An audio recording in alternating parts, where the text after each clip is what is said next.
thank you to all of you who joined us this afternoon. I'm Gwen White, and I'm one of the co-facilitators for the Young Adult Services and Supports Learning Community, and I'll have Johanna introduce herself.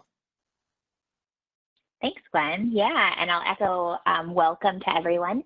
My name's Johanna Bergen, and I'm the Director of Youth Move National, one of the core partners in the Technical Assistance Network. And as Gwen indicated, the co-facilitator for our learning community here at YAS, and excited to be with you all today.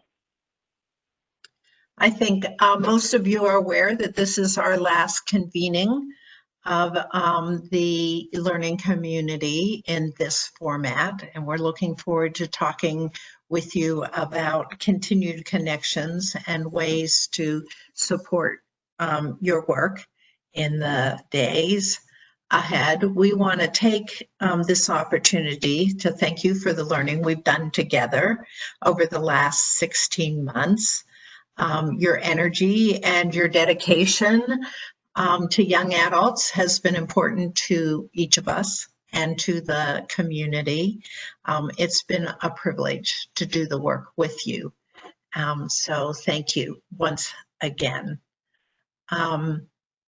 We also want to let you know that the resources from the Young Adult Services and Supports Learning Community curated over the last 16 months are still going to be available on the Ideas at the Institute's learning platform. There's also resources and TA available through the Mental Health Technology Transfer Centers that SAMHSA funds.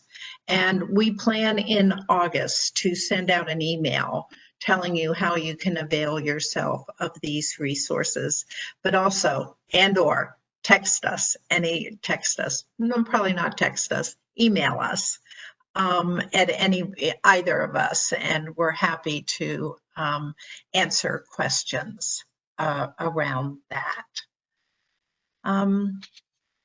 Icebreaker. We use the chat box. I think you all know how to do that. And Sarah has let you know to make sure it says all participants in there. We'd love to know your name, your role, and a little bit about why you showed up today. If you wanted to just be a listening learner among a group of 100, you're out of luck on that one. But do you have questions for your peers, either current or as we move forward? Are you just curious? Are you craving peer connection? So if you could take just a little bit of time to do that, and Johanna's given you instructions. Hi, Kate. We have at least one other Healthy Transitions project director on. I won't call her out, but we do have others from Healthy Transition communities. So if you'll just take a little time. Also, let us know if you have areas you would like to discuss. As always, this is a convening to be an open and interactive time. So if there's something critical that you would like people to discuss, please put that in the chat box.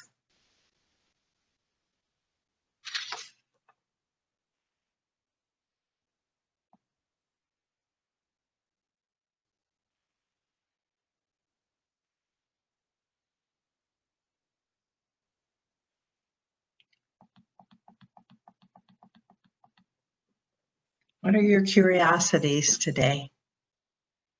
Thank you, Suzanne. Nothing specific.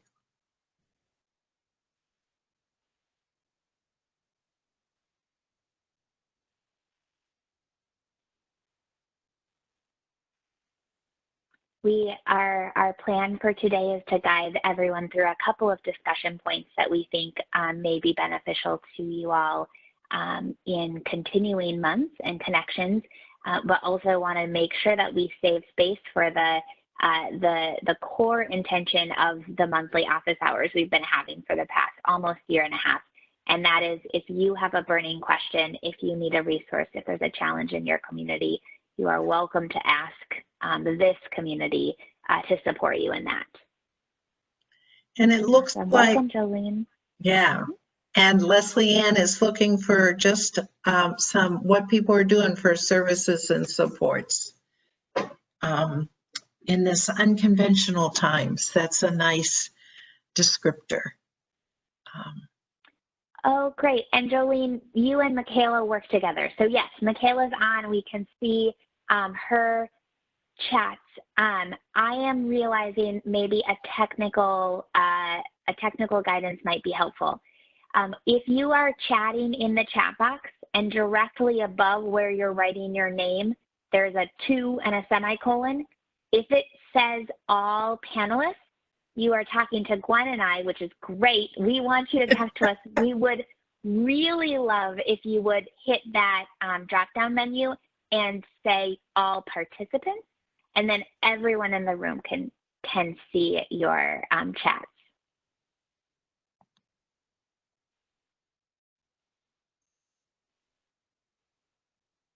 And it's not all panelists. Oh, Sarah, people are saying Sarah, they can don't. you help us? Yeah. I've had that happen where I don't see all participants. Hey, thanks for letting me know. Sometimes it's a little bit buried. Yeah. Sometimes you might have to scroll in order to see it. But I see other folks are able to talk to all participants. So the option should be there if you scroll. So I just, while we try to work that technology out, which might be a combination of us trying something and you scrolling for all participants, I think we'll reshare some of these things. So yeah, we'll welcome. Yeah, welcome to Jolene, who's from the Iowa. That's where I'm from, not you, Jolene. I'm so sorry. Even people in the Midwest do it. Jolene is from the Ohio Healthy Transitions grantee. Michaela, the youth coordinator with the Ohio Healthy Transitions team, is also on.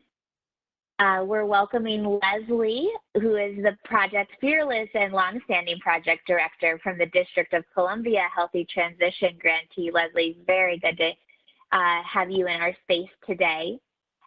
Leslie's really interested in education on what others are doing for services and supports, particularly given the unconventional times.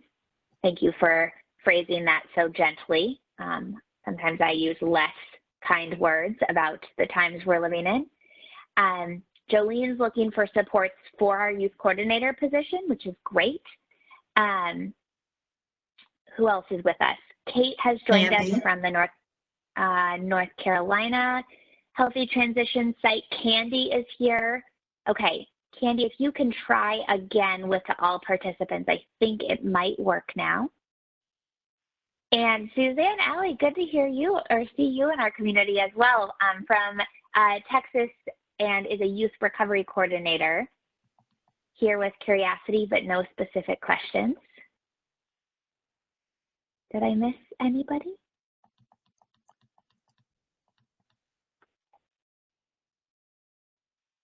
I think we're pretty good there. And hoping that people have figured out the chat box.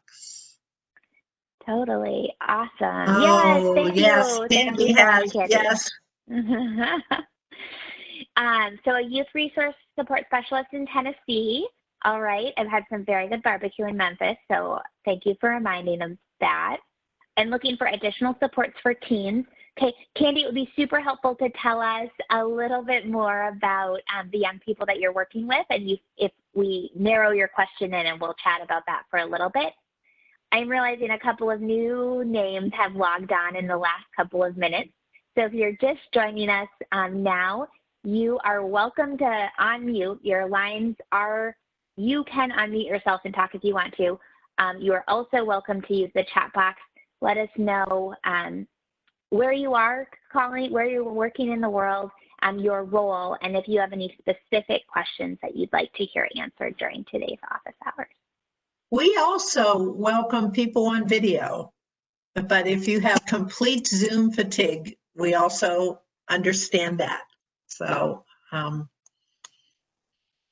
but we're okay. So I think our first broad question were services and supports to young adults in these challenging times. Johanna and I have had lots of conversation about that with different groups, but curious for people to your top approach or something that has worked really well with young adults.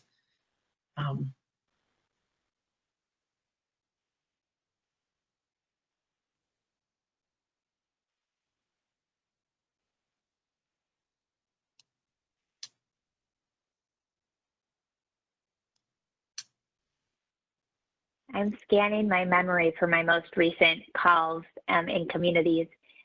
We are experiencing in our work a couple of interesting shifts. So many of us have been responding to offering services and supports very differently during the pandemic. We've been experiencing a couple of things. One is a pretty intense Zoom fatigue from young people who convene with us.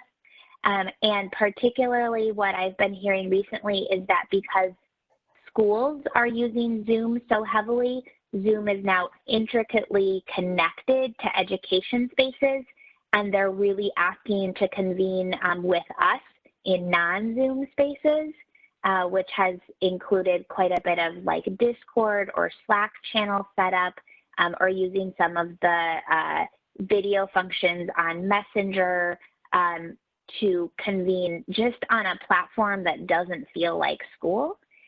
So that's been an interesting observation that we've been working with.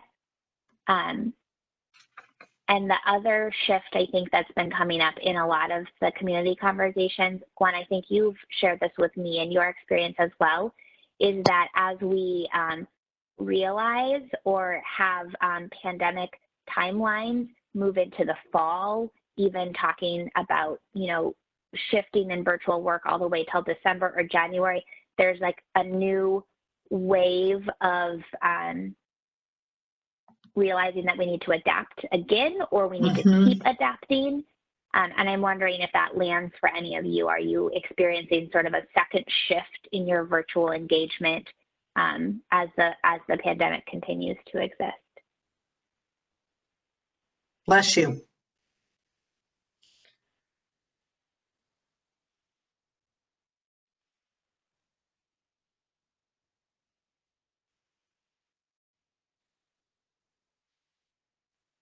We have certainly, through the months, even before Zoom fatigue set in, from all of you, heard a lot about Zoom and safety in terms of establishing with young adults code words.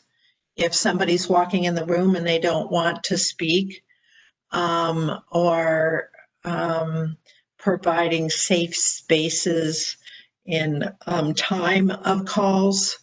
Also, one community very strongly, if one person did not want to be on camera, they agreed that everyone would have either the black or the white, or pick a picture to have.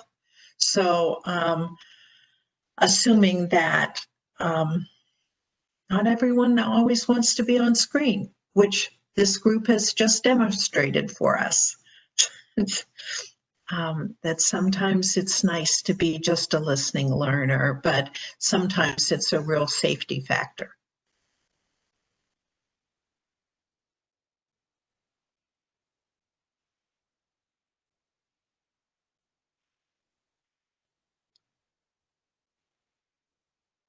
I'm curious, a couple of you have had posted questions with your introductions about looking for resources for young people or looking for lessons learned in virtual service delivery. I'm wondering if others have had any sort of breakthroughs or wins where something really did work for you, or an example of a shift that you've made in your service practice that you would be willing to either unmute and talk about or to chat a couple of sentences to the group.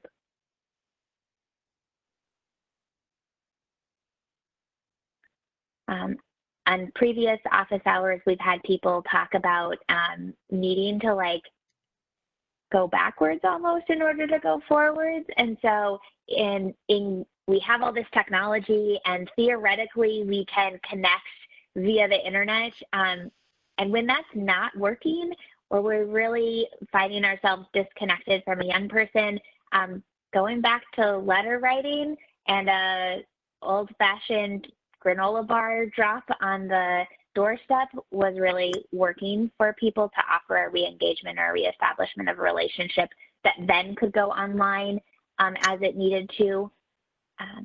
I'm always inspired by those ideas or those experiences that you've had being shared in this space. Some communities, I remember Johanna, who had bought snacks for drop-in centers prior to social distancing, were then creating those wellness bags and dropping them off at homes, or having them available for those young adults who don't have homes to go to.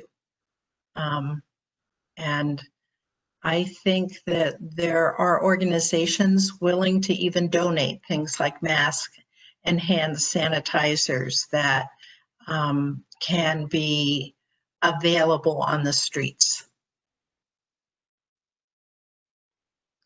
Candice talks about how they're providing wraparound services in the community. I'm curious, Candy, as to whether that is virtual or if they've found a way to meet in parks or social distance or whatever.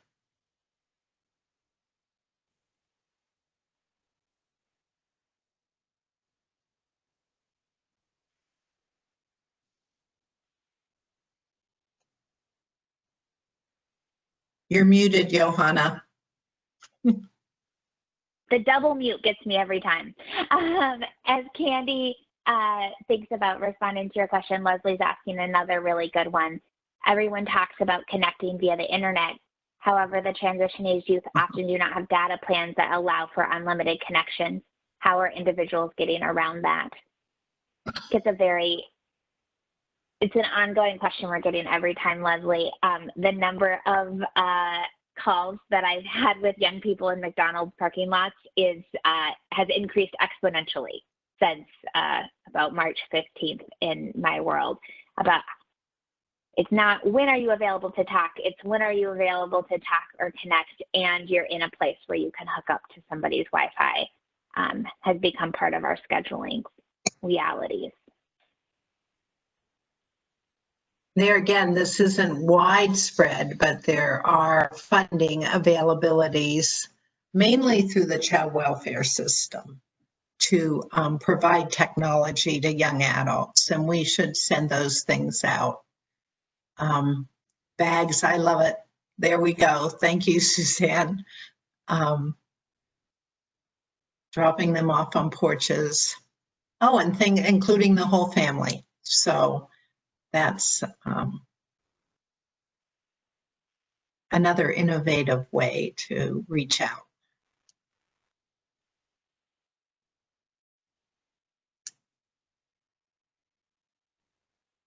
Mm-hmm.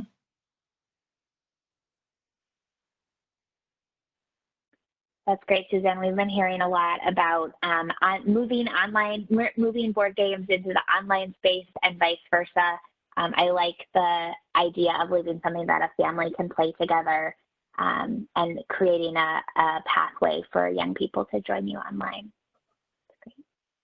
So those ways to find ways to involve other household members. And then Leslie Ann, I know that many of the young adults you work with don't have other household members. So that's how do you reach them? If not through technology, then through gift bags, meeting in parks where people can be social distanced. And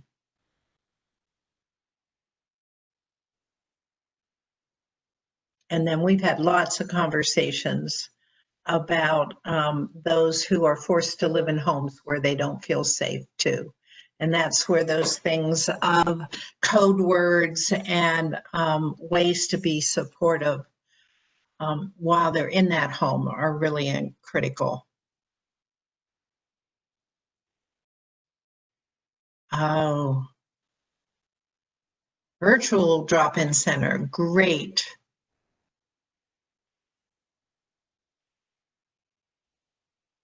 Food boxes, yeah.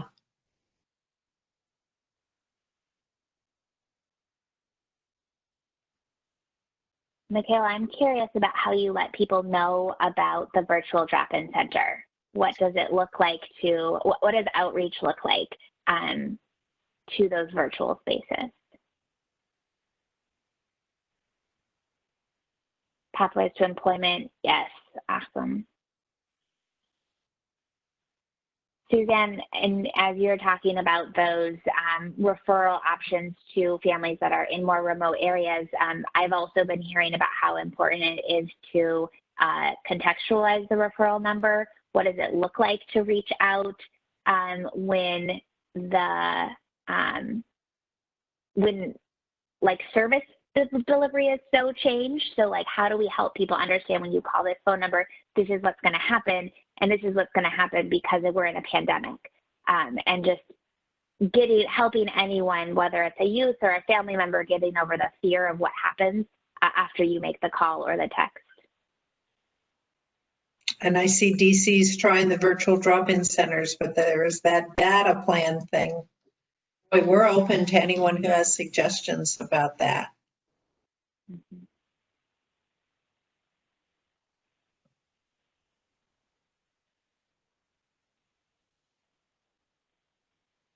Mm-hmm. Mm-hmm.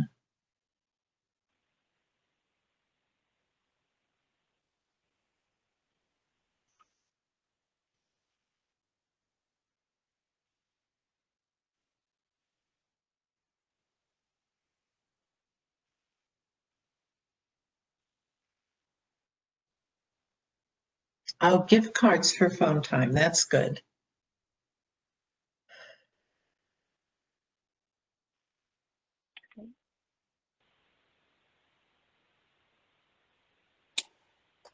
Michaela, try. Yep, go ahead, sorry.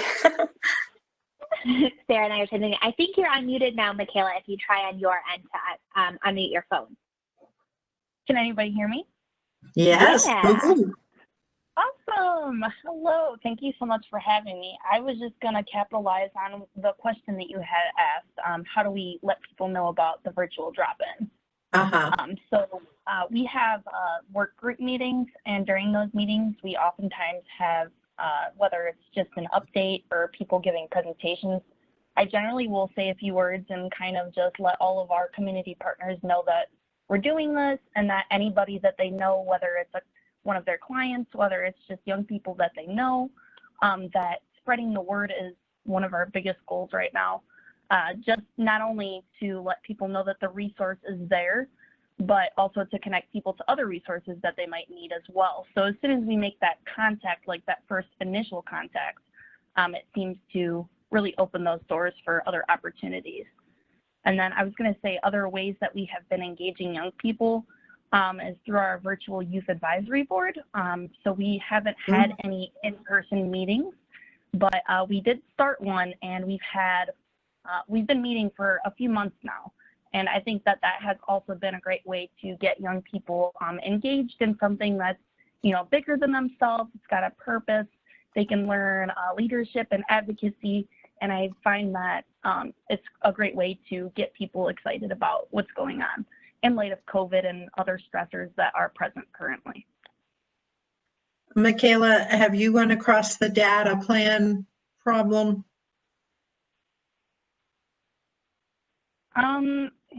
I wouldn't say as much as other people, but I'm sure that it'll come up. Yeah, as time goes on, I'm sure. Yeah.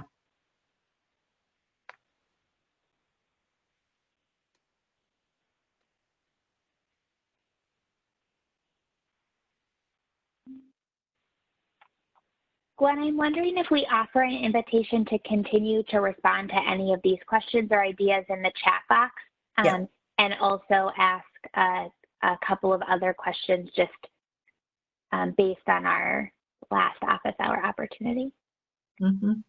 And we did early on create a document that lists it was more towards a lot of those people on the phone who, people who are working with young adults, and some of the self-care tips that we can send out to people as a follow-up.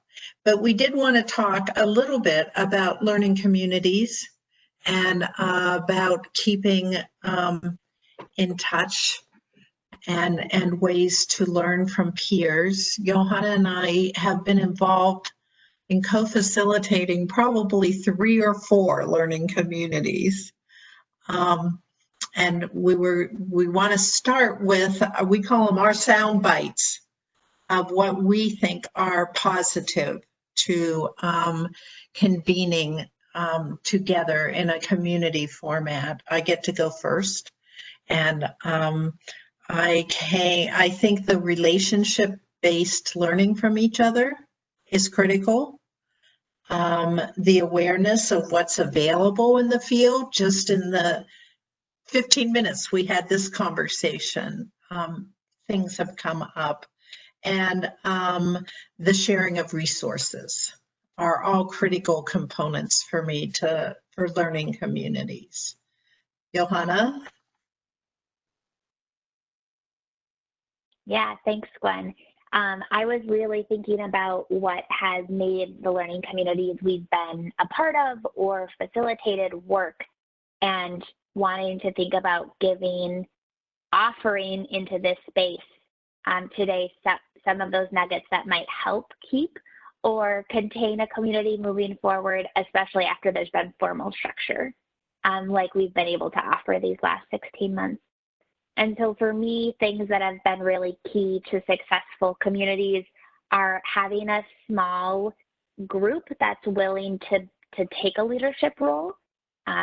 Doesn't have to be formal, it doesn't have to be co-facilitator labels, but 2, 3, 4 people who are willing to put their heads together every once in a while and offer a bit of structure to the community.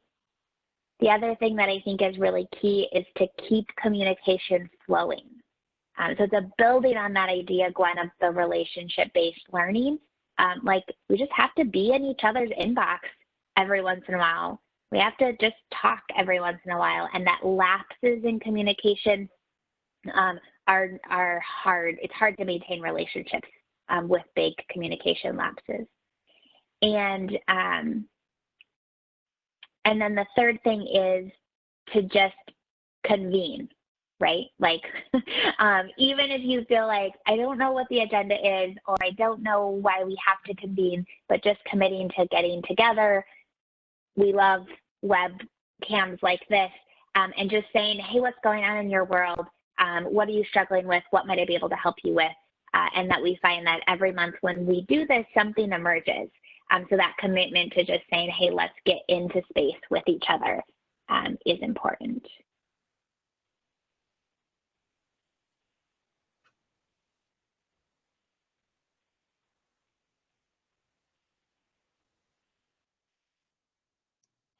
I think that we are feeling today a sense of deep gratitude for the learning that has come on our part by being here, and also a little bit of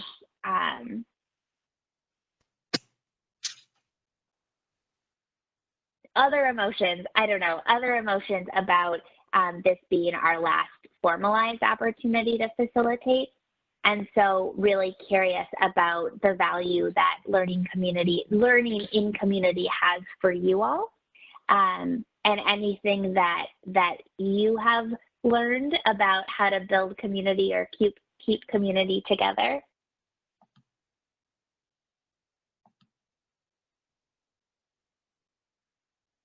I think that, so anything's, okay, so Michaela already, I think there are people on the call who have been a part of ongoing learning communities that have been peer run. The HT project directors have a learning community. Email chains, we would, if you could give us permission. How are we going to get permission to share emails? Johanna, we had some idea about that. Yeah, I think I think there's a couple of ways that we could approach that, but offering some opportunity for you all to say, yes, I would love my email to be shared on a list, and with permission offered from any of you, then we could circulate back to that same group. If you opted in, then we could put everyone on one list together.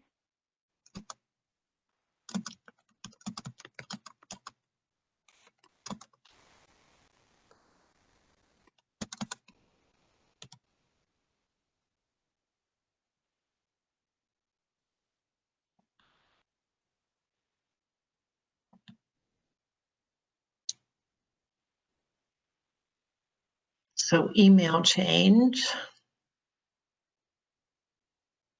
Other thoughts?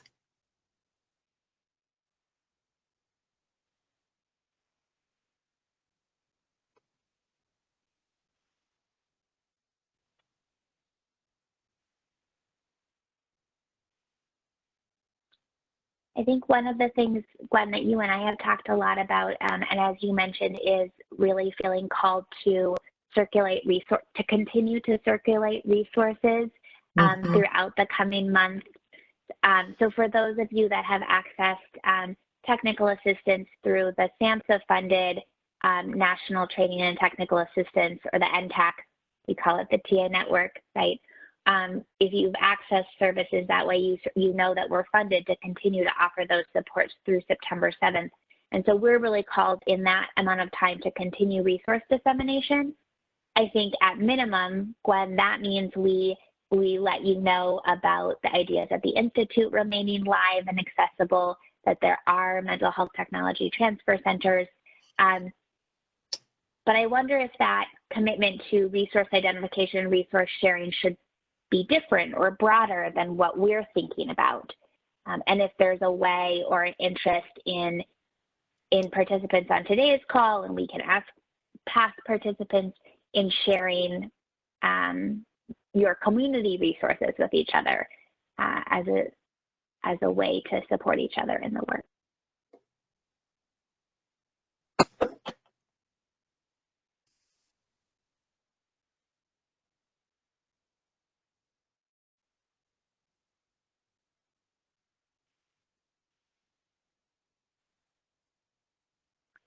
I'm thinking too, Gwen, about the fact that on Ideas at the Institute, there are, the primary, like when you log in and come to our learning community, you see the recorded webinars and the documents to review. There is also the discussion portal. It's a little less like our chat conversations on the office hour, right? Because we're not all there in the room at the same time chatting back and forth, but is a place where questions could be posed or community resources could be highlighted. And maybe we'll set up a question in that area again, Johanna, and highlight it for those who are on the call today so they see where that is. It is a nice place to ask your colleagues, what do you do about young adults who have limited data plans or no data plan? That kind of thing. The other thing I will just point out, a shameless plug here, that part of the Ideas at the Institute on YAS that I really like is called Thought Work. And each month we had a topic where we had a webinar, an office hour, and then thought work. And the thought work are really questions to individuals and to communities about the topic. And I know as a previous project director that struggle for what do you talk to an advisory group about? And how do we make it a really significant value added to the grant rather than a requirement that you check off the list. I would tell you, go back and look at those thought work questions. They give you an agenda And there's about at least 12 of them. So that's a year's worth of agendas of questions about topics critical to creating better outcomes for young adults.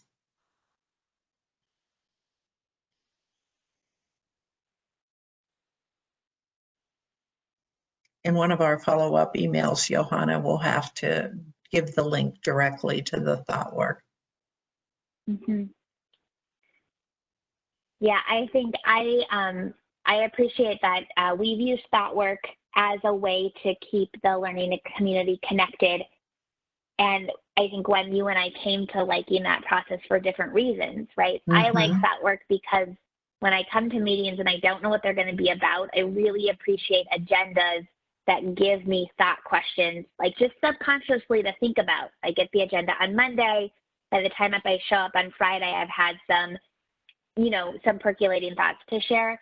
And you so appreciate them, Gwen, as you just shared about using them not only for your own learning, but to turn around and challenge your group, your leadership cohort to answer these same questions.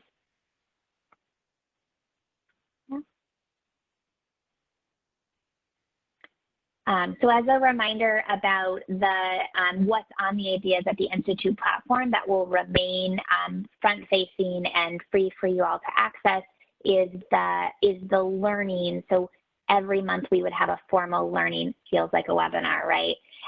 Topic. Those live all there.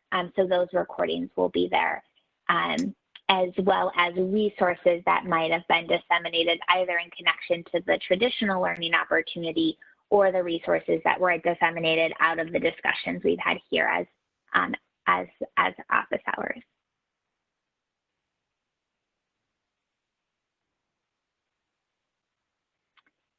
Are there any other ideas like Michaela and Suzanne shared about how you all might be interested in staying connected, particularly things that might benefit from Gwen or I spending a little bit of time on them in July and August yet?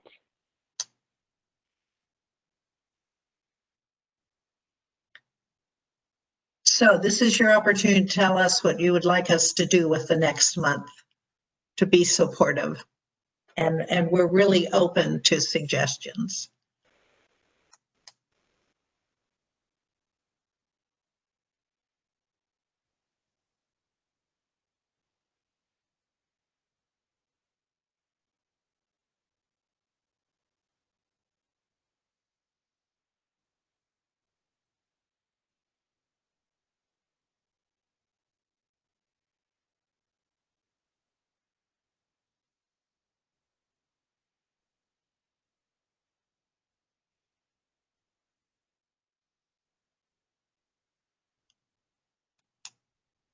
Well, then I'll tell you what we had in mind.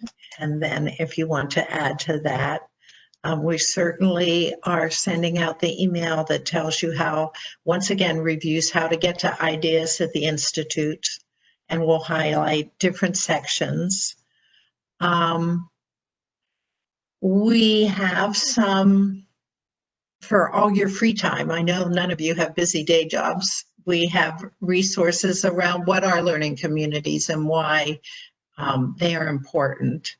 And then we're hoping, and by saying it out loud, you can hold us to this, to develop a checklist of how do you and your communities determine, do you need TA, technical assistance? What kind of technical assistance do you need? And what are some of the pertinent questions to be asking as you seek out support in your efforts? So if that doesn't seem to be a good idea, please let us know, because we will, but those are our plans at this point. A checklist, we'll make it in the form of a checklist, Johanna, which is always better than deep narrative, but I can get sucked into that. So thank you, Suzanne. Give you a resource in the terms of a checklist around how do you find TA and know that you have questions that are worthy of seeking technical assistance. Yeah, Gwen, thanks for highlighting the things that we sort of already have on our proposed plate. As you were talking, what I was really reminded about is that there are technical supports to us in the work, right? There are online portals we can log on to. There are websites that have great curated resource banks. There are people like Gwen and Johanna who you can email and ask for that PDF of that one thing that you need that you can't find, right? One of the things that I feel most grateful about in terms of this learning community over the last year and a half has been the peer-to-peer connection. That instead of just asking me for an idea, which means it would have to be in my head or I wouldn't have it, you can ask, you know, a dozen to 50 people, depending on the month, your question and have their ideas sprinkled. And so for me, it's about how do we find ways to bring the paper resources that we know exist into the dynamic relationships that discussion can bring in peer-to-peer spaces. And so maybe what it is an offering of exchange of contact information and creating of an email chain that might help you one day, or maybe it's something more that emerges as we continue to talk to you over the next 5 or 6 weeks. And Kate's very interested in how you draw in providers and stakeholders and information to them. So if any of you on this call have ideas for Kate, please put them in the chat box.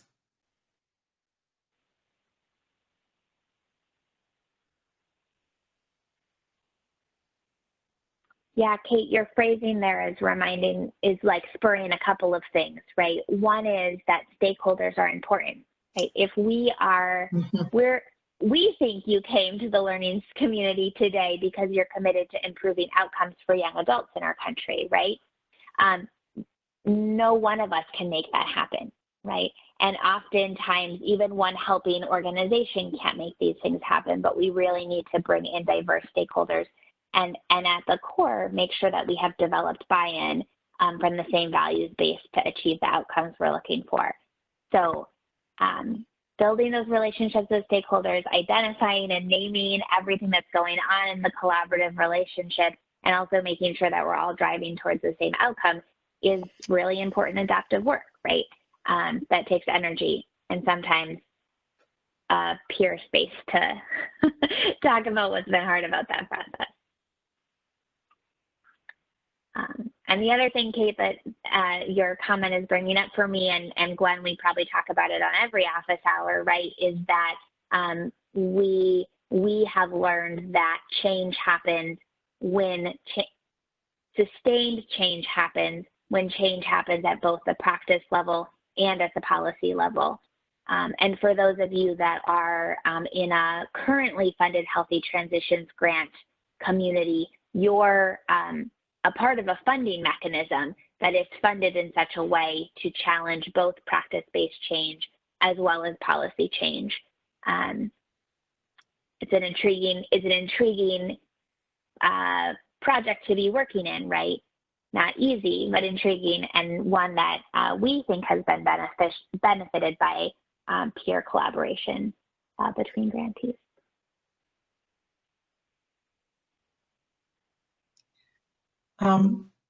This is very repetitive, but I'm going to do it anyways. And that is to look, Kate, at some of those thought questions or things that can be posed to stakeholders that maybe pushes them to look at their current practices and question some of the things, or be able to identify real positive things they have going on.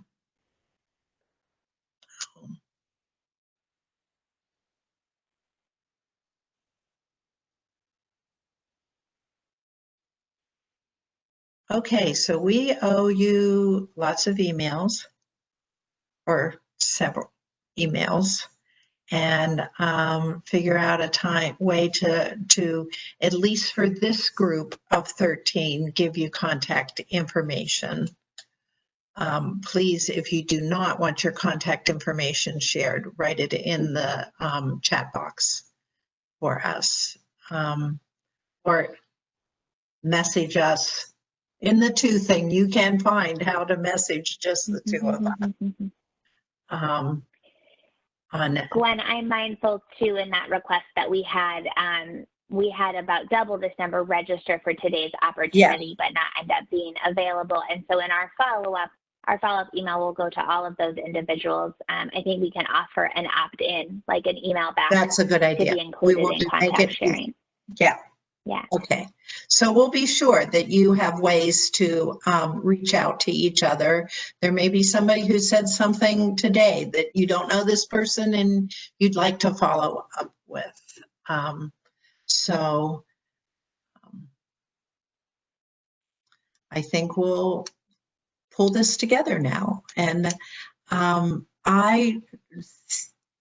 and I both want to do a shout out and a thank you to Sarah Warner, who has been our techie person on this. Also make sure that information gets into the newsletter weekly, that you get notifications of this and can magically make to all participants appear on the computer screen. The learning community has been very much appreciative of having Sarah a part of our community. So thank you, Sarah. And I have a poem from Dr. Seuss to end our time together. Some of you may have heard me read this before, but I'm going to read it to you. And then Johanna has a few words to say. So, said Conrad Cornelius O'Donnell Odell, my little friend who was learning to spell, A is for ape and B is for bear. C is for camel, and H is for hare. M is for mouse, and R is for rat. All 26 letters, I know them like that. Through Z is for zebra, I know them all well, said Conrad Cornelius O'Donnell Odell. Now I know everything anyone knows from beginning to end, from start to the close, for Z is as far as the alphabet goes. Then he almost fell on his face on the floor when I picked up the chalk and drew one letter more, a letter that he had never seen before. You can stop if you like with the letter Z. Most people stop with Z, but not me.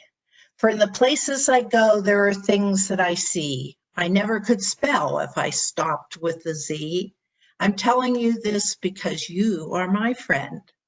My alphabet starts where your alphabet ends.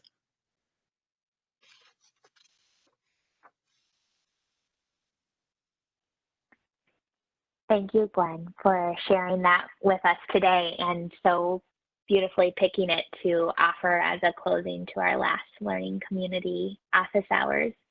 I think fitting in so many ways. It's a poem that lands with the arc of what each of us are committed to doing, which is to help young people move from what one system or what one community might believe is the end and helping them move on to what we know is just a new beginning.